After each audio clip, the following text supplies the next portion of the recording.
Hello, and welcome to the Health GoLIVE webinar series. Today's episode is brought to you by your friends at Talkspace. We would like to remind you that the Q&A feature is available, so feel free to send in your questions for our speakers throughout the discussion. And with that, I will turn it over to Pablo McCabe, who joins us from Talkspace. Thanks, Nicole, and welcome everybody to the webinar on organizational mental health through virtual care. I'm Pablo McCabe. I'm an LCSW, and I'm the SVP of Healthcare Strategy, and I oversee EAP and payer. And I'd like to go ahead and pass it on to Laura, and then Jason, if we can go to the next slide. Hi there, my name is Laura Magnuson. I'm a licensed associate marriage and family therapist, also the VP of clinical engagement at Talkspace. I spent about 15 years in the provider side and then spent some time in the payer side, and now currently at Talkspace really focus on our clinical outcomes and assisting our clients to put together their behavioral strategy. Hi, good afternoon, everyone, or good morning, wherever you may be located. My name is Jason Youngblood. I'm a licensed professional counselor, and I oversee behavioral strategy, how our clients at Cigna utilize their behavioral benefits to drive well-being into their employee populations. Great, thanks, Jason and Laura. Why don't we go to the next slide and just do a quick overview of Talkspace. So over 70 million lives covered. We work with 13 and up. Covered for provider-led care services. And what does that mean? Therapy, psychiatry, couples, and self-guided tools make up what is offered in Talkspace. We contract with employers, with payers, health plans, EAPs, schools, and governments. We also partner with consultants and brokers and other resellers to bring our services to our partners and provide account management, communication, and insight services through a lot of consultation and reporting. And as you can see, we work with a lot of, or many national companies focused throughout the country, and we are in all 50 states.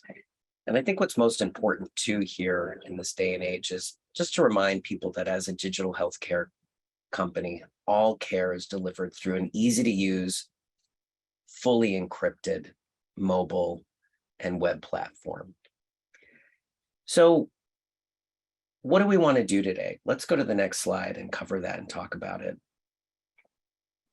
So what we're going to do is look at the latest research and outcomes paving the way for virtual healthcare and ask the question, why benefits that address mental health care are highly effective as part of the overall package for employees and their families?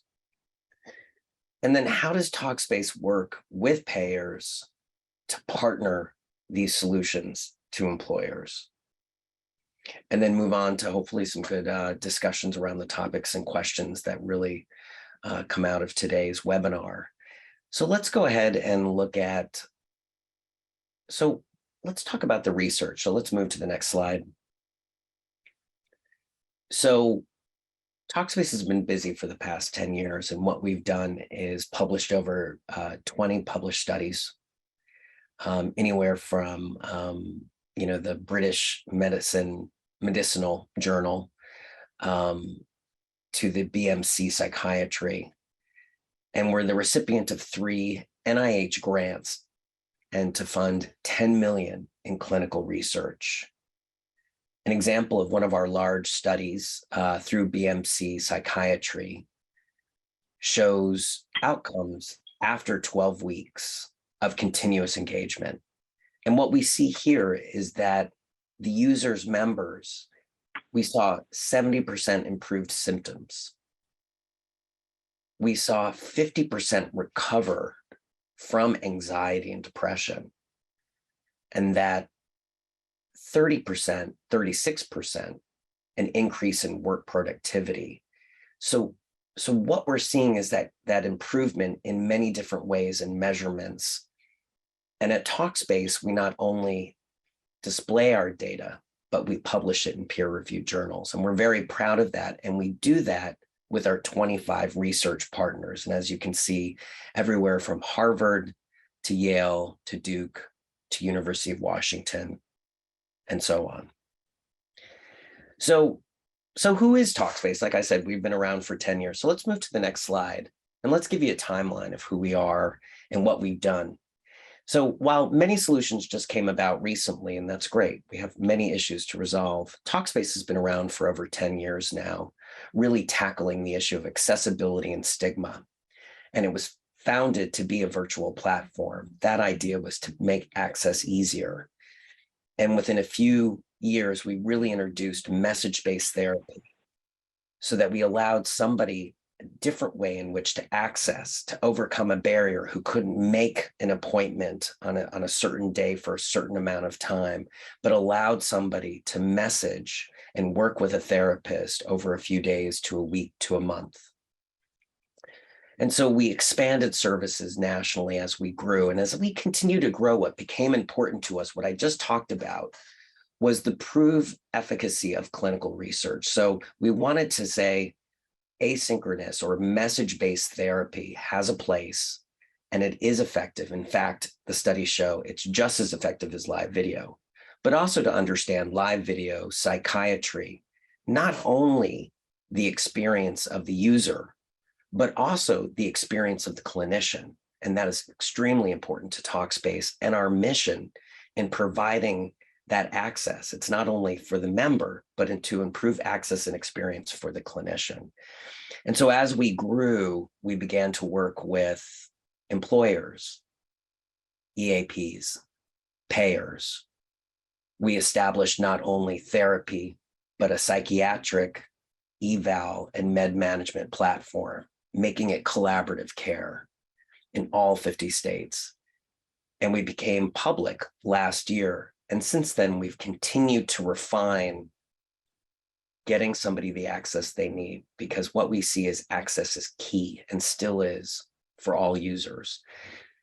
So we're excited to be here today. And so what does make up Talkspace's network, right?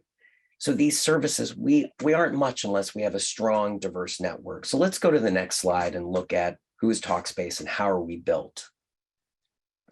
And what we really strive to do is have a diverse network of licensed providers, both therapists and psychiatric providers. We use NCQA standards to vet our providers, thereby also making it incredibly easy to work with payers and EAPs and many entities because of the vetting process we do. We also then look at how much experience is a provider bringing to the table, with a standard of 9 years post-licensure experience throughout the US and some international. We also recognize the importance of having languages and have over 32 languages on our platform. And we have a full service therapist platform with EHR, outcomes, and insight engine. In a nutshell, we give the therapist a dashboard that allows them to work with their members effectively. But we first give the members a diverse network that allows them to be able to connect with a therapist and move forward and be in quality care. So what I want to do now is explore, and Jason, I'm excited. This is the part that we've been looking forward to, is really talking to you, Jason, and Laura, I'm going to bring you in as well. But is,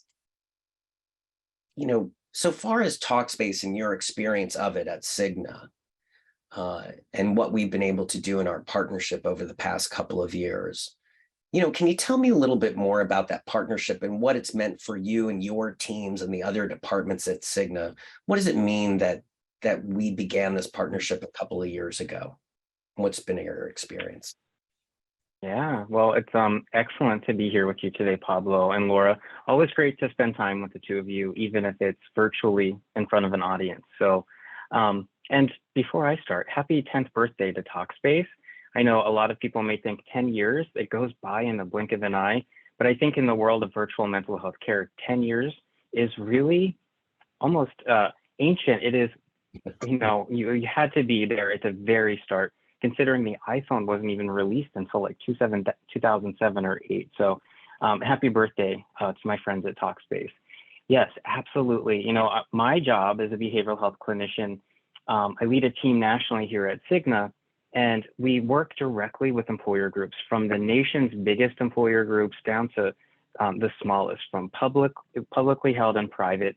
And I think the number one concern that we have heard for years is access to behavioral health care. And when COVID hit, I think we had more people looking for behavioral health care, more people seeking care, needing care. We saw behavioral health claims rise in an unprecedented fashion at a time where therapists were closing up their shops and going virtual. And so since this time, we've seen that demand continue to increase. But I think, we've heard the world of healthcare providers, there's a lot of burnout. The same goes for behavioral health, and access to care has become even more evident and apparent, I think, for all of us, whether, the listeners here today have experienced that personally. If you have a family member, friend, we all know someone who's needed care and has had a bumpy road to get there. And so from my perspective, Talkspace coming onto the scene a decade ago began to revolutionize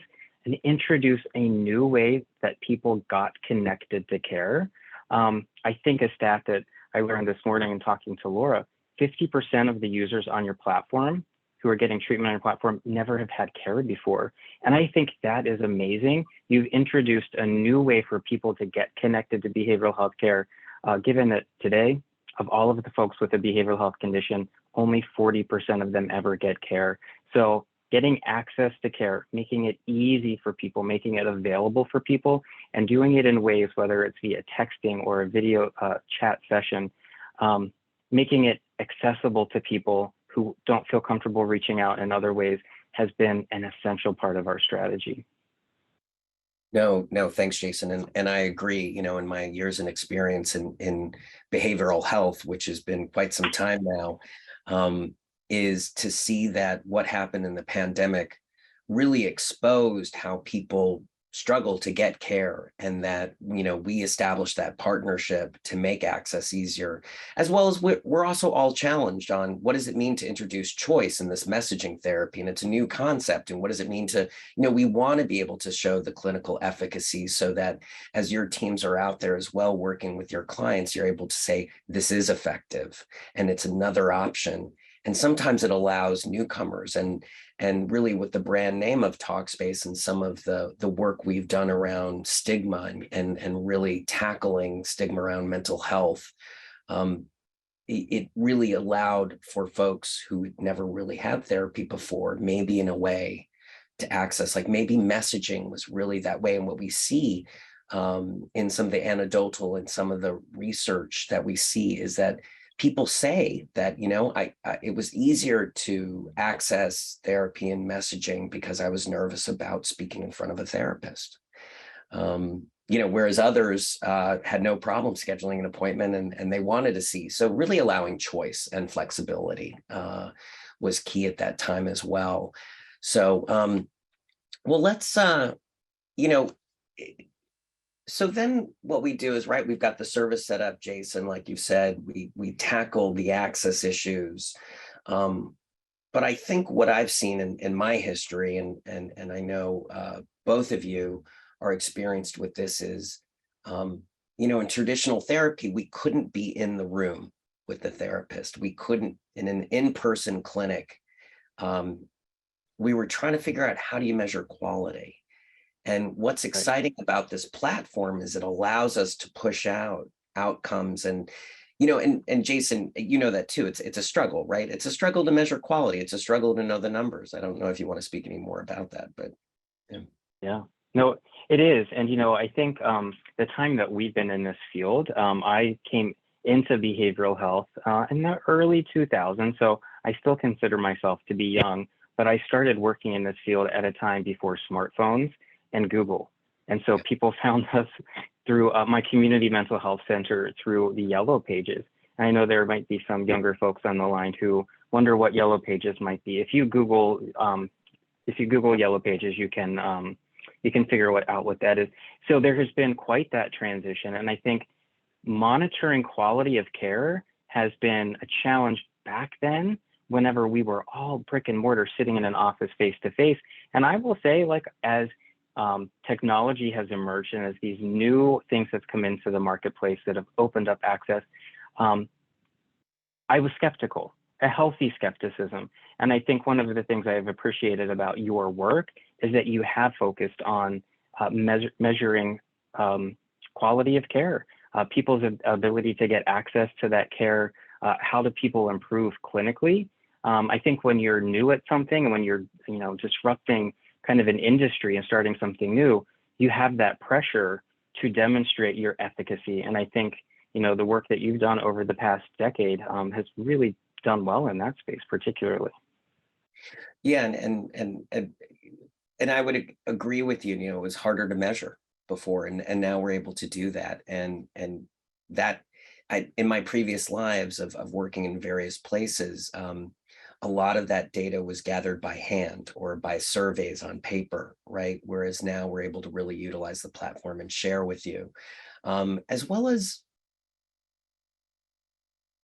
with this engagement.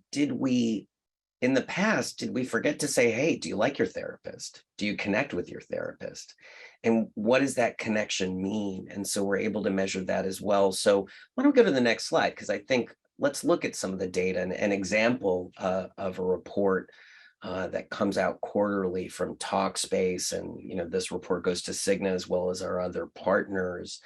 So I think, again, we're able to also stay honest and transparent. And I think, what does this transparency mean for you at Cigna, Jason, when you're able to see what we're reporting on?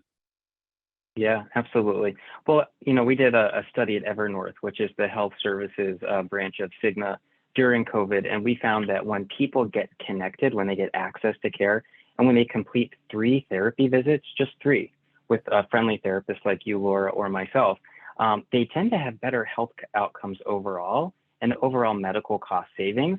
And when you have a lower medical cost savings just from 3 visits, it tells me that the quality of care is there. The quality of life is improving as well. But when you look at like the dashboard that you provide, there's a few key indicators that really help drill down to a higher level of understanding of the value.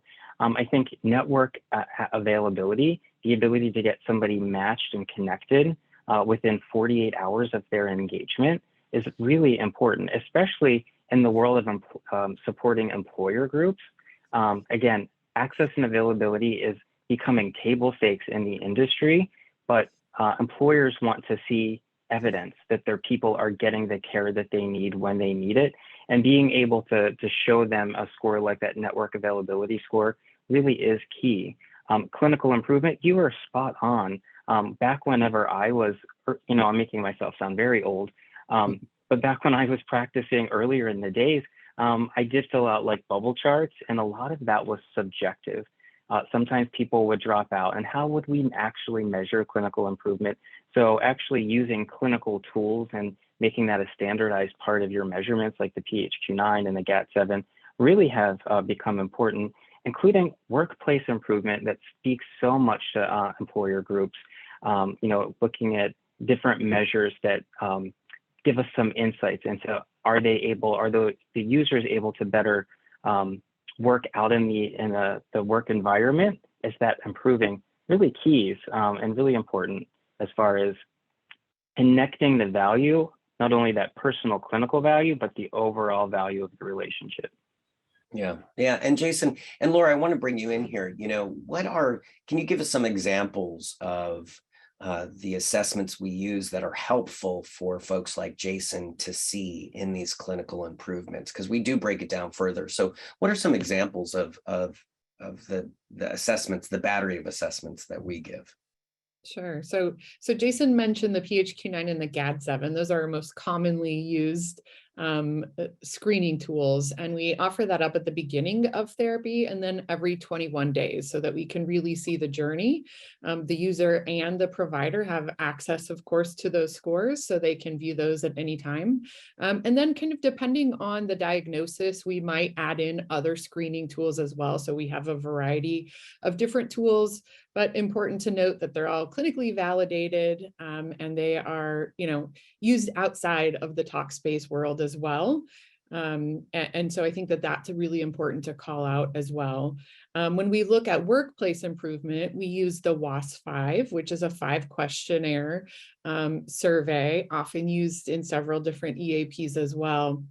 But that's really looking at productivity and absenteeism and presenteeism and work-life balance and happiness in the workplace. And so we're able to bring those metrics back to the employer and demonstrate, look, these individuals completed therapy, and not only are they doing better mentally, but they're also showing that they're not calling out of work as much, that when they are at work, they're a better employee, right? So all of the points that Jason mentioned, that holistic viewpoint of physical and mental health really applies here.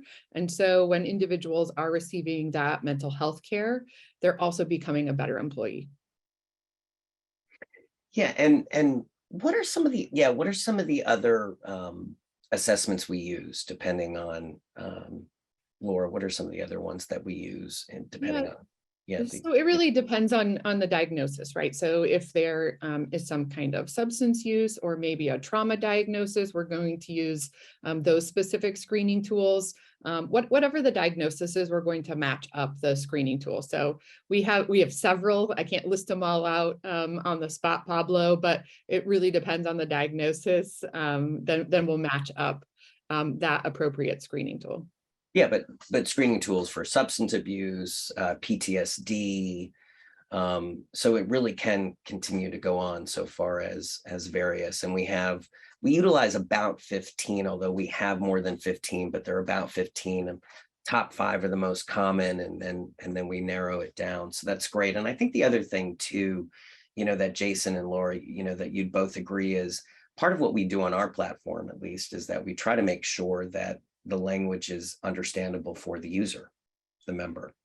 So, and also Laura, I think this is something, and Jason, when we came to the partnership, is Talkspace already had, as you've said, and thank you for wishing us 10 years, is that we have 10 years of data. So we're able to slice and dice the data we've had and that we continue to look at. And it's something our engineers focus on and actually bring to us in a larger group, is looking at where and when people engage and how. And so we continue to try to sharpen that. So, all right, well, let's, how about we continue this discussion? Why don't we move on to the next slide and really start to, how does, the question is, right? So how does it impact workforce? And we were already giving some examples. So I'd like to kind of ask, in the next slide, and this is what we've been seeing quite a lot of, is quiet quitting and setting boundaries with work-life balance. And we all talk about it, right? Everybody all of a sudden was completely engaged all the time. And there was a plethora of articles about people being too connected, right? And how did you disconnect, or how did you balance it? So I think, Laura, can you tell me a little bit? I know you've been really tackling this. So what are you seeing, and what does that mean? And maybe Jason also has, more to add about, quiet quitting and the impact of work-life balance, as well as being the team player and all of that. Can you tell me a little bit more about what you're seeing and how you're trying to tackle it clinically? Sure. So what I think we're seeing with this term called quiet quitting, which is a horrible name, by the way, because you don't actually quit your job. But what we're seeing with this term, I think, comes from the last several years of people feeling that they've been working at really high capacity. There hasn't been this boundary between work and home life that is separated.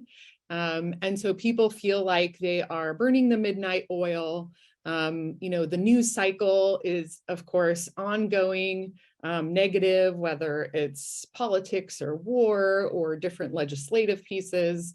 It just seems like there's a lot going on and people are feeling really exhausted. And so it has created this shift, if you will, where individuals are really evaluating what's important to me, right? And of course, COVID probably started this piece, but what's important to me in my life? And, what is my work-life balance like right now? And what can I do to get to the point where I want it to be? And so many individuals were feeling, overworked, underpaid. And so they've started this quiet quitting phenomenon where they're going to do the least amount possible to maintain their job. And so what I think that's really telling us as a culture is that we need to take a look at what's happening in our workplaces and that work-life balance. And, there's lots of different things that employer groups can do in this setting, but obviously it's impacting mental health. And so I know we're going to get into further discussions about that. But again, when we talk about quiet quitting, I think it's really just this call to action, if you will, for employers to recognize that individuals are at this burnout spot. Yeah. Any more on that, Jason, Yeah. that you've seen, or yeah? Yeah, I think I used to call quiet quitting presenteeism, and maybe they're two different things. I don't know. But I agree with what Laura said. People have become disconnected, and I think there's a lot of reasons for that. I used to say, people would say pre-COVID, oh, I work at home. And then it turned out you were living at work, essentially. And I'm in my home office today. My family room is right outside that door. And so I remember, working at home during COVID and being out there in my family room with my kids and hearing my email go off. And, that is a strong attraction to want to get up off the couch and come see who emailed you at 8 o'clock. It creates a little bit of tension and anxiety. And you know what? I'm going to just admit in front of how many of our people are watching us, there were times that I didn't manage it well. And then I learned, but nobody taught us. I think for the most part, we had to figure it out for ourselves, how to strike that balance. And in that process, you have had a lot of disconnection, a lot of burnout. The other thing that I would call out is that many organizations, many companies over the course of COVID have had to recreate themselves, have had to restructure, rebrand, whatever it is. And I think the combination of everything Laura mentioned, in addition to the rapid changes that many of our organizations have experienced, we've lost that connection to our purpose for that organization. And I think there's an opportunity for organizations and for managers within those organizations to get people reconnected to their sense of purpose and to the organization's mission, because the research is very clear that when people feel connected and when they're working hard and they're productive, they tend to be happier, more well-adjusted individuals.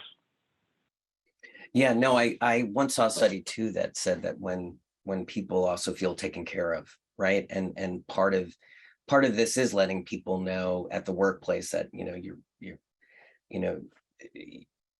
members can reach out and the folks that engage, right? And so it is a leveling, and I think we are seeing a shift and a struggle. And it was interesting because years ago in doing clinical as well, you guys are making me jealous and wanting to get back into doing more direct clinical work. But when I was also trying to do more educational webinars, burnout was a huge topic. And, it was such a buzzword, I would say about 10, 15 years ago. And then we moved towards other, multi-generational and, we continue to look at kind of stress or anxiety. And so it was interesting how it has shifted. So let's go to the next slide, because I think, when passion leads to burnout. So I think that is key is how do you help employees set a pace, right? How do you help people that are engaged on the platform feel that they can find a balance with how we all do, right? If we like our jobs, we're engaged, we want to do stuff, we want to get into it, but then how do you pull back at times? So, how do you measure that? How do you figure out how to navigate and help employees navigate that? So Lauren and Jason, I wonder what you're thinking around, when passion leads to burnout, right? Yeah, no, I think that there's lots of different things that we can look at to evaluate burnout in different workspaces. I think the first thing is educating managers on how to spot stress and what that might appear in your employees. So it could be decreased engagement or decreased efficiency, or calling out of work more often, having more of those physical symptoms. Those all could really be key indicators that your employees are feeling really stressed out. And then, having a plan to talk about that, right? So what does that, how can I help that employee get to a better spot? But that really means that the employer has some responsibility as well. So, I encourage groups to look at, what does your communication look like after hours? Jason just mentioned an email coming in at 8 o'clock at night, right? So being able to limit the communication chain from managers after hours, speaking with your employees about a growth plan so they feel invested in the company, they know what their path might look like. And then building those social supports in. So, it might be a little bit difficult in this virtual world, but having some kind of social opportunity, whether it's virtual or in person, so that folks feel really connected to their colleagues. And like Jason mentioned, that feeling of understanding the drive and the mission of the company as well. And so I think it's really important as well, of course, that our leaders continue to offer and communicate those ongoing supports for the individual needs as well. Whether it's Talkspace or a different provider, but just recognizing, that there are supports and resources available. And we're talking about it a lot more, but making sure that we're encouraging utilization of the resources. Yeah. I agree with Laura in that we are talking about this so much more. And I think one of the beautiful experiences that I've had over the past few years is that my leaders have been talking about their own burnout a little bit more freely. And more importantly, they've been talking about their feelings of burnout and how they've mitigated those and how they've cared for themselves. And then they've encouraged team members to take really good care of themselves and then put into place some of those policies around after hours communication and expectations in the workforce. And so that doesn't come easy for leaders who, typically don't love to show vulnerability. But that's been a nice change. And I think that at my level, that's helped me be a little bit more open and honest with myself. And I think this is where EAP just plays so well in an organization, whether I'm a manager and I'm concerned about an employee and I want to chat about it, because I think I'm seeing somebody who is impaired who could use some additional support, but I don't know how to have that conversation. Or whether I'm an employee and I am just feeling completely not motivated, I'm not going to probably talk about that with my boss. Maybe I will, but more so I will probably suffer in silence until something happens. So I think EAP, either for the employee or for the manager in the situation of burnout and prevention of burnout, plays really nicely. Yeah, agreed. And let's go to the next, because I think part of what you're talking about, Jason, right, is company culture. How does it impact health and well-being? I also think for a long time, we didn't know, for instance, the diversity of what providers were out there as much. It was hard to track. It's interesting with telehealth exploding, all of a sudden people are like, well, what's your diversity? And I'm like, well, I hope you've been asking that a lot longer than our solution's been around, because there are a lot of outpatient clinics out there. And what I'm excited about is people are asking it now, and we should be asking it all the time. And not only with telehealth solutions, but also with around the corner options. And part of, I think, Talkspace's solution, Jason, right, and Laura, we can speak to this, is the diversity of the network so far as BIPOC, LGBTQ, Even trying to, we're seeing more men accessing therapy. So we're having to all of a sudden look at how many male therapists we have and really challenge and go there. So Laura, I wonder if you can speak more to how company culture helps say, hey, we're getting resources like Talkspace, and Jason, I know that the diversity helps Cigna to be able to report it, because in the past it was harder to do that. And we have quite a lot of folks on our platform that are willing to self-report. So I wonder if you guys can speak to, how we help define company culture by also making sure we have diverse platform. Yeah. So I always like the saying, people don't quit jobs, they quit their managers, right? And so that's what I always think about when I think about a culture, is what's happening at the managerial level. And is the manager somebody who can hear employees in the workplace? Do the employees feel like their voices matter? That concept of psychological safety. Are managers encouraging time off? Are they having effective, compassionate communication with their employees? Are they providing positive feedback, right? All of those different components go into company culture. And so it's interesting, Pablo, that you bring up the concept of diversity, because I think that really plays into the idea that individuals, no matter what they look like, what background they come from, what their beliefs are, have a spot at the table. And their voice matters. And so, Talkspace being able to bring in providers that can meet our members where they're at, no matter what their preference might be, I think is really key, because again, we know that healthy employees leads to a healthier workforce as well. Yeah, it does. And Jason, I don't know if you want to say anything else about that as well, or I would just like to counter what Laura said, not counter, but people don't quit jobs, they quit their managers. And I think sometimes people don't stay at their jobs, they stay with their managers despite the culture or whatever's going on in that workplace might be stressful. That, the link between employee and managers and good leadership can be a very strong factor in employee retention. This study by McKinsey, I think it was pretty insightful to point out that, companies provide wellness programs and wellness benefits, and they're often mitigating or treating the symptoms of burnout rather than preventing it.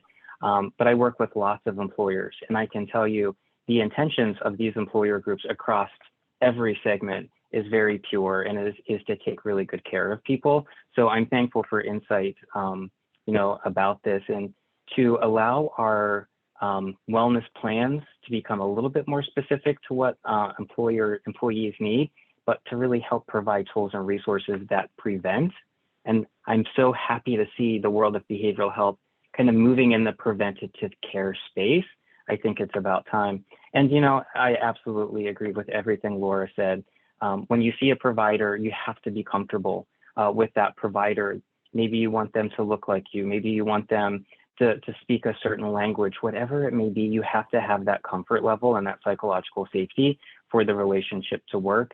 And you're absolutely right. So vital in getting people to the support that they need, that we can provide them with those options and the way to get connected to the kind of providers they want to see. Yeah, and I think, so let's go to the next, because I think, again, we're moving along here about psychological safety, about offering diversity, about vetting who you're going to bring on and making sure that they really give access and option and choice and really safety, right? Part of that also is, before we go any further, like I said, we're on a secure platform, is making sure that when you promote these, because this is a time-old thing that I've seen in my EAP backgrounds, especially, was, well, how do I know the employer's not going to know, And so really, if you can just, you all can speak to that, as like, how do we make sure that, or what are the best ways, best practices to tell employees and their families, right? The people that engage, the members on the platform, is what, that it's confidential. Yeah, I would just say that to remind them often, just like you said, Pablo, Mm. I think it's important. There are many individuals that say, I don't want to use my employee benefits because then that information is going to go straight back to my employer. And so there are different groups of people in different jobs. I think of first responders frequently that are really concerned about that confidentiality piece. Because they're afraid, if somebody knows that I got treatment for anxiety or depression, they're going to think that I'm not competent to do my job anymore. And so now I need to worry about, am I going to lose my job, or are people at work going to view me as weak? And so I think it's really just communicating and recommunicating that the information that when you see a provider, that it stays confidential. Yep. And you can share what information they do receive so that there's an understanding as well, right? So, we provide those reports that you showed earlier, but that's aggregated data. It never identifies who the individual user is, right? So that they have an understanding of the information that is received, as well as confirmation that their individual journey is really confidential. Yeah. No, I agree. And actually, let's go to the next, because I think the next slide, because when we spotlight, what moms are trying to carry, right? And then they're going to maybe access something. They want to know it's safe because they're also facing professional hurdles and the balancing act. So that's key, right? It's key that we let, whether it's moms or anyone, understand that what they're discussing is confidential, but also that they'll have a choice of the provider they want to use, knowing that there have been messages by leadership. And I think, Jason, you made a good point a little while ago, which is, people also stay. So, right, when what we've seen is leaders are candid, and that might be any leader speaking directly, say to moms, that are the employees at their company, is to take care of yourself. So when those messages go out, they have a profound impact on utilization and I believe probably success and engagement. So let's pause here for a second and talk about working moms. Where are the working moms these days? And what do we do to help them balance it? Yeah. Well, as a working mom myself, I will share that really flexibility is key. That's what parents in general, I would say, are really striving for: the ability to be present in their child's life, but still have a workplace that their work is meaningful. And it doesn't mean that they're going to work any less, but the ability to maybe drop your kids off at school or pick them up, or be able to go to a soccer practice or a play, right? All of those pieces are really critical for parents who want to be engaged in their children's life. And so I think flexibility is just really what's paramount for this population. Jason, I know that you have 2 daughters, so if you wanted to share anything about working parents in general as well. But for me, it's the flexibility factor that really helps in my work to keep me going. Yeah, well, I grew up in a single parent home with a working mom, so I have all of the love and appreciation and respect for working moms out there. And my wife is also a middle school teacher. I happen to travel a lot for work, and so when I'm traveling for work, she's here with my kids. And last night she got home 9 o'clock from soccer practice, and had her dinner. Then she really takes, it's a lot of responsibility when I'm gone for understanding where the kids are at, how they're getting from point A to point B, and making sure at the end of the day their lunches are packed, they're ready to go the next day. And it is a lot of responsibility.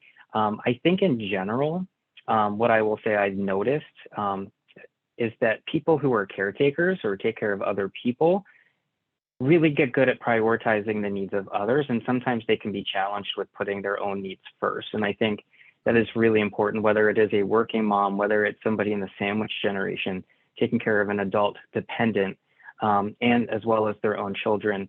But when you're in that caretaking mode, I think a piece of advice is, really focus on prioritizing your well-being, because the success of others that you care for really depends on you keeping yourself healthy and well. And, and I think about Talkspace and how I've helped employer groups understand for people who are caretakers, it really gives caretakers, when they don't have that time to be off of the soccer field, or from, driving kids around, or for taking care of an elderly parent, they have access to support in a different way. And so I think that has become so important over the past several years. Yeah, Jason, I think you hit the nail on the head with that, is that messaging therapy in particular could be a saving grace for many parents, because I've seen it as an uncle, and having lived with my sister for a while, how she was trying to balance taking care of home, but going to work every day. And she didn't have 45 minutes a week. She didn't feel like she did. But boy, she could text, right? And so I've begun to try to move her to the idea of messaging, right? And what it can mean. At the same time, going back to, it's confidential, it's a separate party, you are set up, and we make it clear, it's only you can access your account at Talkspace, the two-factor authentication, right? And that's things we work with Cigna to remind and promote to their users. Again, it's confidential, it's flexible, and also we're tracking these issues and outcomes and trying to address them in our product, right? So that's the ongoing work that we all have to own. In this is how can we better access care and make that happen. So, I know we only have a little bit of time, but I also wanted to get to going, I think this is interesting. Let's go to the next slide. I think, where the C-suite is, and I believe there are I think leadership's come a long way in understanding that, right? They've worked hard. You have also leadership that's grown up in more supportive environments, but there's still some gaps. So talk to me about what the two of you are seeing around C-suite underestimating employee struggles, or maybe they're just trying to balance so much that we have to say, hey, this is still really important, even though in some ways many of the isolating effects of the pandemic are over. How do we keep employees' struggles and well-being and the benefit of taking care of them top of mind to C-suite? Yeah, so I think that, it used to be, I think, this idea that C-suite executives were doing well, but disconnected to their employee group. And I think one of the great things about the last couple of years is that the C-suite is recognizing this need for mental health services in the workforce. And now it's trying to get that same group of individuals to drink their own water, if you will, right? And recognize that they need to take care of themselves, because just like Jason mentioned, right, it's those caregivers. And I feel like C-suite individuals can sometimes fall into this bucket of taking care of their organization, and to make sure that they are addressing their needs and taking care of themselves so they can be better leaders for their employees. And so I think that, it's really just being demonstrated here by the study by Deloitte, that C-suite and employees really need to be taking care of themselves in a way that we haven't seen in the past. Yeah, absolutely. And I think the one thing that's been moving the needle on this is data, and a better understanding of the impact of well-being and behavioral health on overall costs and productivity. And I think as the data has gotten a little bit better in this area, people who rely on data rather than their own feeling and interactions to make decisions are now being forced to look at things a little different. I would say, one of the silver linings from the COVID pandemic is that people at all levels are much more alert to the impact of, well-being and behavioral health, and people who are struggling, given that only 40% of them will ever access care, the cost to that, to productivity, to the organization. So I have felt in the last few years more engagement at this, and I think that's a trend we'll likely see continue. And I think there's a part of that old saying, practice what you preach, and then and do as I say, and I better do what I'm saying, right? So let's go to the last slide here we have, because emotional intelligence has been talked about again over years, and I don't know about you all, but I really saw it come back in really understanding and empathy, sympathy, and all the things that various articles in various magazines and online news around the importance of leaders being able to understand what's happening with their workforce. And, to make it successful, tell me a little bit more about, as we finish, right? So we know it's out there. We know that the anxiety, the depression, substance abuse is happening. We see the stats. We know that access is an issue, and at Talkspace and other places, we're working hard to resolve that for people to be able to kind of walk into a virtual lobby, right?